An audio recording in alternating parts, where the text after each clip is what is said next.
All right, you're going to love this one. On this show, we talk a lot about business, the entrepreneurial spirit, but also real estate. This mixes all of it together. David Lowe, the CEO of Qwerky, on the American Dream. Good to have you on the show, man. Thanks for having me, Craig. Excited to be here. So we just met in the green room for the first time. Yeah. David walks in. I'm laid up on a couch. That's an interesting way to meet somebody for the first time. The back. It's these chairs. CEO of Qwerky.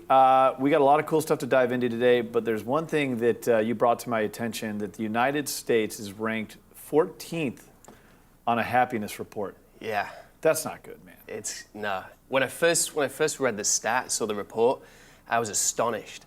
And I just thought, before I moved from England to the US, I just assumed America would be #1 in the happiness charts, and it's the land of opportunity, home of the entrepreneur. And when I saw this, I thought, that's bad. I got to change this. I got to somehow change this. Yeah, there's certainly, it's a country that has millions of people wanting into it, not out of it. Yeah. But sometimes you can maybe be a little bit spoiled by all the great things that you have. And I don't know, people aren't happy. There's more prescription drugs. It's kind of sad. I hate to see us 14th.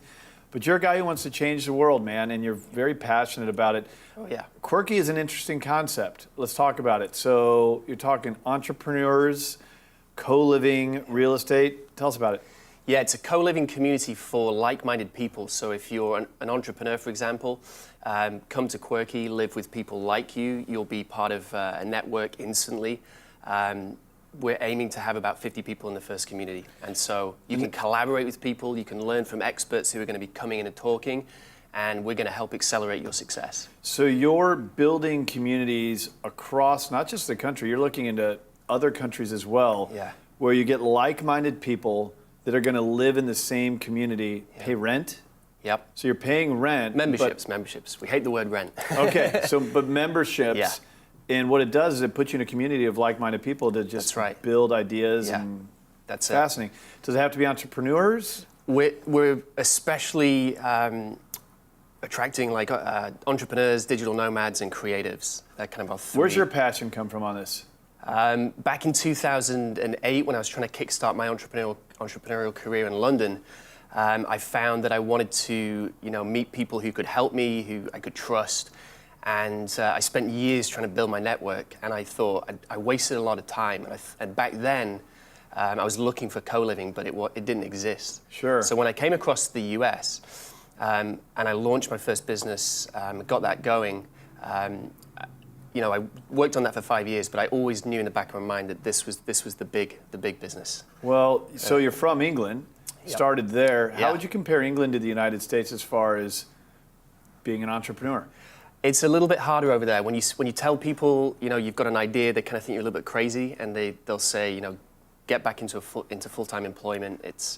It's not quite as easy to get ahead there and start a business. So you're here now. That was always my dream, to come to the US, start a business, and build an empire. So now you want to build these communities in major cities across the country. Do you feel yourself going into small markets as well?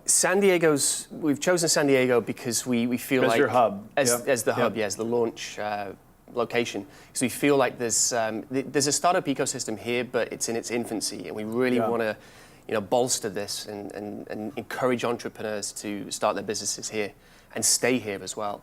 There's a lot of talent. So you're envisioning communities that are how many people living in these things? Well, the first one's going to be 50, but we envision this being a lot bigger. So eventually it could be hundreds. So how do you qualify people for this? I know you're calling it a membership, but ultimately it's people going to live in a community.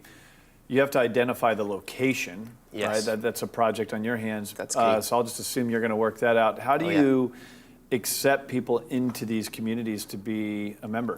There's going to be an application process that we're opening up soon, and we're going to be asking people, what their ambitions are, at what stage they're at in their kind of entrepreneurial journey.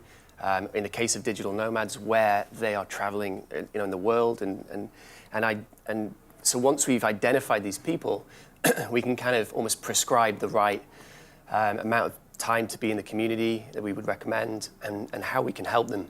There's a lot of communities that will say, come in and we'll do great things for you, but ultimately they just want your money. We're actually making we'll be making a real effort to connect you to the right people and help, like I said, accelerate your success. Now, as Qwerky moves across the country, what do you envision it being like in other major cities? New York, San Francisco, Denver, Salt Lake City. What do you think you're going to run into?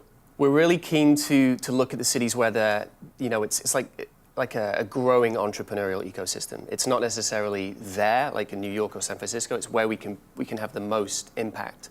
And so Tijuana being only 14 miles away, we've we've had a lot of interest from there, and there are a lot of initiatives in San Diego to create binational initiatives so that there's this kind of flow of ideas between the two countries. We're very fortunate to be so close to Tijuana. A lot of people say it's a bad thing and the drugs and cartels, but there's some amazing opportunities. And when you speak to entrepreneurs down there, I mean, boy, I know they're in Mexico, but they embody the American dream. David Lowe, CEO of Qwerky. Airbnb is the #1 hotel chain without a hotel. Uber, the #1 taxi cab company without a taxi. We'll see what Qwerky does. I'm really excited about your journey, man. Thanks for sharing it on the American Dream. Thanks for having me. All right. More of the show coming up next. Stick around.